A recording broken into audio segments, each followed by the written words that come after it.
Alors ici, on a 4 groupes. Le premier groupe, c'est Basic, Feature, Modeling et Advanced. Donc, on va venir sur le premier élément qui est Target. Dans cet élément, on va définir le type de prédiction qu'on veut faire. Et ce type, c'est en fonction de notre target, c'est-à-dire de la variable cible. La variable cible, on avait une variable à 2 éléments, c'est-à-dire une variable binaire, soit 0 ou 1. Donc, c'est ce qui nous a permis de nous positionner sur toute class classification. On pouvait faire du multi-class classification lorsqu'on avait plusieurs valeurs à l'intérieur de nos targets. Et la régression, comme je disais tout à l'heure, c'est en fonction de la sortie. Si on a une sortie en numérique, c'est-à-dire lorsqu'on veut déterminer la note d'un étudiant à la fin d'année, on peut utiliser de la régression. Le modèle partitionné, on va revenir sur ça plus tard. Le target classes, c'est juste une répartition de notre échantillon, c'est-à-dire une distribution de notre échantillon. On constate que dans notre target, c'est qu'en fonction de notre target, on a 70% qui ont la valeur 0 et 30% qui ont la valeur 1. Ensuite, on passe au trend and test set, c'est-à-dire comment on va configurer les données de test et les données d'entraînement.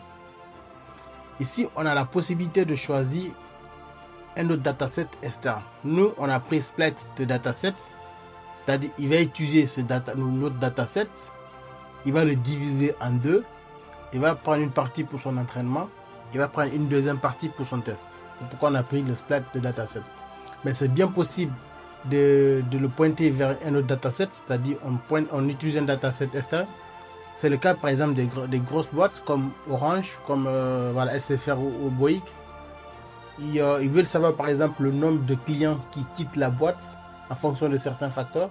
Donc ils peuvent faire des datasets externes à la main, soit Excel ou dans DataIQ avec une data préparation qui est déjà faite.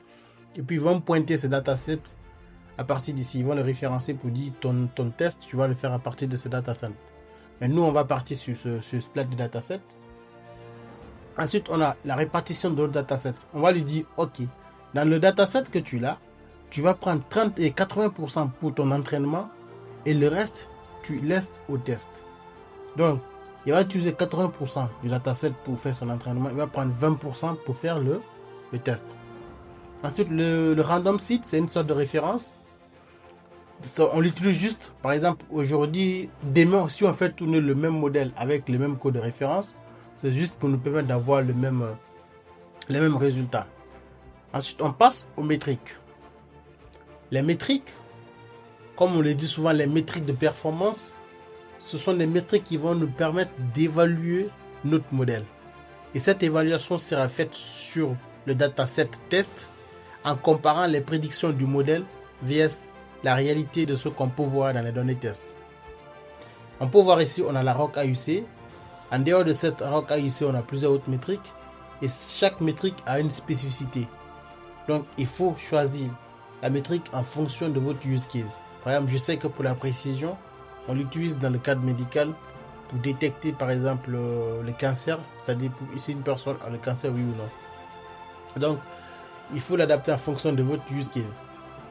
Et la ROC AUC, c'est le ratio entre les vrais positifs et les faux positifs. Bon, ça, on le verra tout à l'heure. Et c'est-à-dire, sa valeur varie entre 0 et 1. Plus sa valeur est proche de 1, plus votre modèle est performant.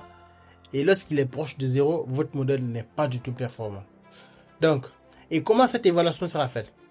C'est-à-dire, dans le cas de la classification, il va prendre pour chaque ligne, il va dire, par exemple, cette ligne a la probabilité d'appartenir, c'est-à-dire à 90% d'appartenir à la classe 1 ou à 60% d'appartenir à la classe 2, ainsi de suite. C'est là intervient le F1 score, qui devient notre frontière de détermination, c'est-à-dire la frontière qui va nous permettre de dire si une entrée, c'est-à-dire un élément appartient à la classe 1 ou à la classe 2. En un mot, c'est une moyenne, c'est-à-dire harmonique entre la précision et le recall. Il y en a plein, il y a l'accuracy, il y a la matrice de coût.